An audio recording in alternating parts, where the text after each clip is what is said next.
आता जे आपले तळेगाव दाभाडे नगर परिषदेचे अधिकारी आहेत तेलके साहेब यांनी नुकतीच माहिती दिली की तळेगावमध्ये आज 4 घटना घडल्या. तर पहिली जी घटना घडली त्याच्यामध्ये आपण स्वतः सहभागी होता आणि त्या आगीवर आपण संपूर्ण नियंत्रण मिळवलं. नक्की कशी घटना घडली होती, काय सांगाल? प्रथमतः आपली ओळख सांगावी. नमस्कार, मी शेखर खोमने. मी फायर ब्रिगेडमध्ये फायरमन म्हणून कार्यरत आहे. प्रथमतः पावणे 11च्या दरम्यान पहिला कॉल आला. राजूर कॉलनी येथे बंद फ्लॅटला आग लागली होती. तर तिथे जाऊन आम्ही प्रथमतः दरवाजा उघडण्याचा प्रयत्न केला.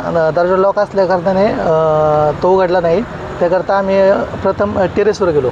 टेरेसवरनं त्यांच्या बाल्कनीमध्ये उतरलो व तेथील 2 दरवाजे होते ते आतनं लॉक होते. मग ते आम्ही दोन्ही दरवाजे तोडून फ्लॅटमध्ये म्हणजे प्रवेश केला. तिथं जाऊन प्रथमतः एक सिग्नेचरच्या साह्याने जे दिव्यामुळे आग लागली होती ती विझवली. नंतर त्याच्यावरती पाण्याचा मारा करून ती आग विझवली. नंतर सिलेंडर आणि जो फ्रीज पेटत होता तो बाहेर काढला. आम्ही साधारण कॉल आल्यानंतर साधारण किती वेळात तुम्ही तिथे पोहोचला? आम्ही 4 मिनिटामध्ये आम्ही तिथे पोचलो होतो. बरं, ठीक.